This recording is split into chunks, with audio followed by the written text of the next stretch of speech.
அன்பானவர்களே, இந்த சிலுவை மரணத்தின் பொழுது என்னென்ன ஃபிசிக்கலாக உடம்புல என்னென்ன பாடுகள் ஏற்படும் என்பதை நாம் தெரிந்து கொள்வோமா? முதலாவதாக என்ன அப்படின்னு சொன்னால், நான் முன்பே சொன்னது போல் இந்த மணிக்கட்டு இந்த இடத்துக்கும் இதுக்கும் இடையில் உள்ள 2 எலும்பு போகிறது, அதுக்கிடையில் பெரிய ஆணி அடிக்கிறாங்க. இந்த கையிலையும் அப்படி அடிக்கிறாங்க.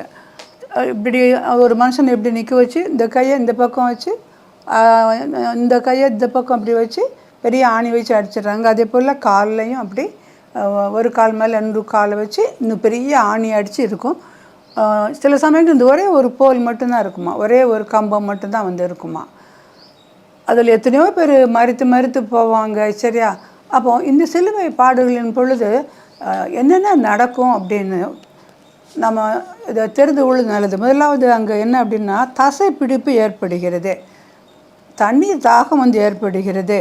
அதுக்கு அடுத்தபடியாக இந்த உடம்பு முழுவதும்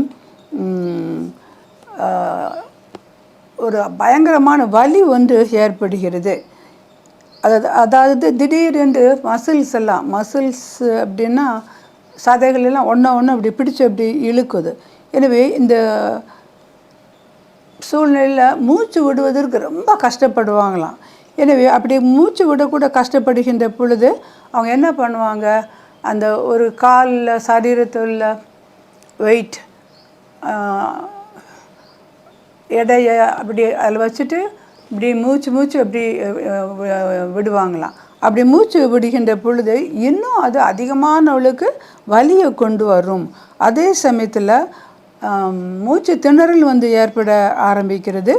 இவையெல்லாம் உடனடியாக உயிர் போவதற்கு முன்பு ஒரு சரீரத்தில் காணப்படுகின்ற பயங்கரமான காரியங்கள். எனவே விசேஷமாக நான் என்ன பார்க்குறோம், இந்த மூச்சு விட முடியாமல் லங்ஸ் பெருசாகி இப்படி குறுகி போகிறது.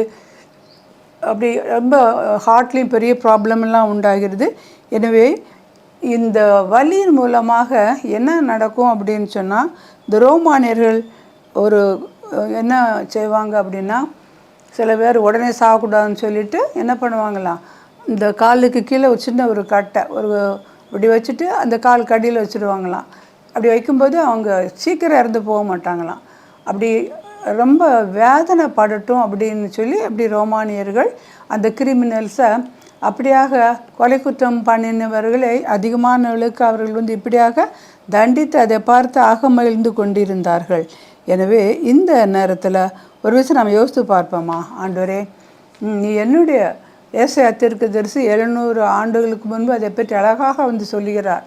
53வது வசனத்தில், மெய்யாகவே அவர் நம்முடைய பாடுகளுக்காக சிலுவையில் அவர் தன்னுடைய ஜீவனை விட்டதை நாம் காண்கிறோம். எனவே ஒரு விஷயம் நம்ம யோசித்து பார்ப்போம்மா, ஆண்டவரே நான் கர்த்தாவே என்னுடைய கரங்கள் செய்த பாவத்திற்காக உம்முடைய கரங்கள் ஆணிகள் அடிக்கப்பட்டது, கால்களில் ஆணி அடிக்கப்பட்டது. ஜெபம் பண்ணுவோமா? கர்த்தாவே உம்மை துதிக்கிறோம்ப்பா சுவாமி, எங்களுக்கு வர வேண்டிய அந்த தேவ கோபாக்கினே ஆண்டவரே, நீ தெய்வ குமாரனாக இருந்தாலும் கூட எங்கள் பொருட்டு எல்லாவற்றையும் நீங்கள் சுவாமி சகித்து சிலுவையில் உங்களுடைய ஜீவனை கொடுத்தீரப்பா.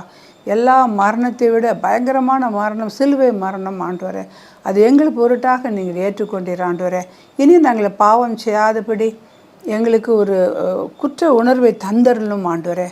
இன்னும் நாங்கள் அப்பா அம்மா தாத்தா பாட்டி குடும்பத்தில் உள்ளவங்க சபையிலையோ இல்லாட்டி எந்த இதுலேயுமோ யாரும் என்னென்ன பாவம் செய்கின்ற பொழுது ஆண்டவரே, அது எங்கள் சந்ததியும் கண்டிப்பாக அது பாதிக்கும் என்று நாங்கள் உணர்ந்து ஆண்டவரே இதுவரைக்கும் செய்த பாவத்தை மன்னியும் என்று மனோய்க்கு நாங்கள் கெஞ்சுகிறோம். இனி பாவம் செய்யாதபடி எங்களை காத்து வழி நடத்தும். ஆமேன்.